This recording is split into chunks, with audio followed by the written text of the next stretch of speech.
क्या लगता है तुम्हें? हो कौन तुम? तुम्हारे पास स्वर्ग का रास्ता था, फिर भी तुमने नरक का चुना।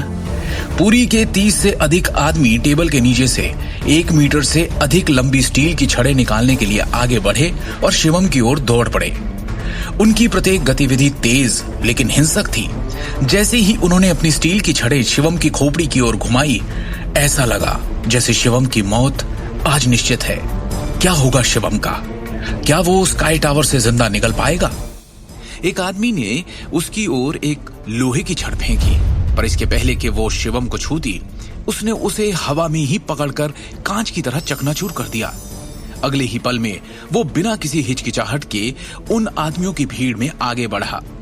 कमरे में हवा के झोंकों को भड़काते हुए शिवम उन आदमियों के इर्द गिर्द बिजली की तरह चक्कर लगाते हुए उन पर हमला करने लगा और सबको चकमा दे दिया।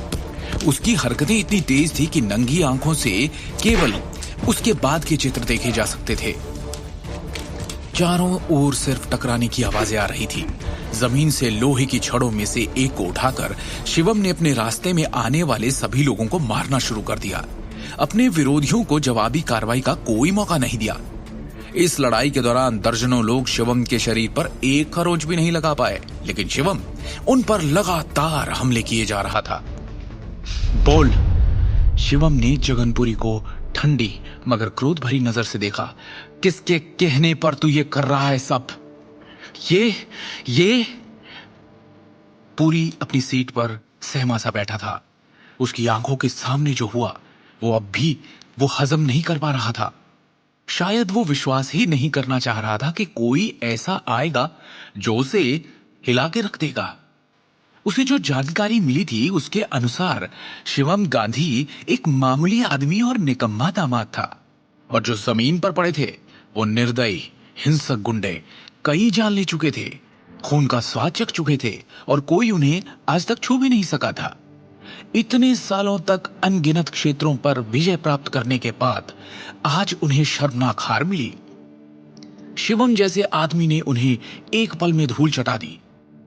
इस समय पुरी को ऐसा लगा जैसे उसने अपने पैर के अंगूठे को लोहे की प्लेट के नीचे दबा दिया हो। तुझे क्या लगता है, जरा सी मार्शल आर्ट क्या सीख ली, मेरे आदमियों को हरा दिया तो मुझसे बड़ा डॉन हो गया तू? अपने हाथ से सिगार फेंकते हुए पुरी जोर से चिल्लाया, मेरे एरिया में मेरे साथ खिलवाड़ करके तू मौत को बुलावा दे रहा है। शिवम ने निडरता और बिना भाव के साथ कहा, कोशिश करके देख ले। उन शब्दों को सुनकर पुरी की भौहें थोड़ी फड़क गई। जबकि वो कई सालों से अंडरवर्ल्ड पर राज कर रहा था, पर कभी किसी ऐसे व्यक्ति से नहीं मिला था जिसने बंदूकों का सामना करते हुए इतनी निडरता से जवाब दिया हो। ऐसा है तो तेरी इच्छा पूरी किए देता हूं। पुरी ने यह कहकर क्रूरता से अपने दांत पीस लिए और बिना किसी हिचकिचाहट के ट्रिगर खींच दिया। गोली चलने की आवाज हवा में गूंजी।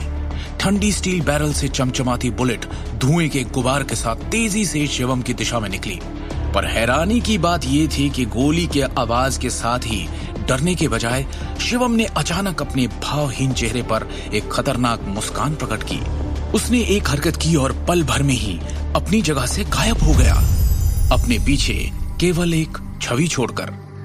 नतीजतन शॉट अपने लक्ष्य से चूक गया। ये पुरी के विश्वास से परे था। वो भौचक्का रह गया। पलक झपकते ही शिवम अचानक एक भूत की तरह पुरी की तरफ आ गया था। शिवम ने पुरी का ऐसा हाल किया था कि उसका गुलाबी चेहरा पीला पड़ चुका था। उसने सपने में भी नहीं सोचा था कि उसके आदमी तो दूर, शिवम उसकी गोली तक को चकमा दे देगा, वो भी इतनी फुर्ती के साथ। इतना ही नहीं, शिवम ने उसे निशस्त्र भी कर दिया था। शिवम खतरनाक तरीके से धीरे धीरे पुरी की ओर चलने लगा। क्या चाहते हो? मेरे करीब मत आओ। पुरी ने गिड़गिड़ाते हुए जैसे ही चिल्लाकर ये कहा, उसकी आंखों में ऐसा खौफ दिखा जैसे उसके सामने इंसान नहीं शैतान चल कर आ रहा हो। गलत मत समझो शिवम भाई, मेरा तो तुम्हें मारने का कोई इरादा नहीं था। कसम से मैं तो बस चेतावनी देना चाहता था। चेतावनी? पुरी को अपनी किए पर पछतावा होने लगा। उसने कुछ सोचा, फिर शिवम की ओर उसकी आंखों में देखा। क्या क्या आप एक प्राचीन मार्शल आर्टिस्ट हैं? पुरी ने झिझकते हुए पूछा। ओ, शिवम जरा चौंका, क्योंकि उसे उम्मीद नहीं थी कि जगनपुरी के पास प्राचीन मार्शल कलाकारों का ज्ञान होगा। तुम प्राचीन मार्शल कलाकारों के बारे में भी जानते हो? आगे की कहानी जानने के लिए देखिए अगला एपिसोड सिर्फ पॉकेट एफएम के यूट्यूब चैनल पर, और शिवम द हिडन वॉरियर के सारे एपिसोड्स को सुनने के लिए डिस्क्रिप्शन में दी लिंक से डाउनलोड करें पॉकेट एफएम ऐप।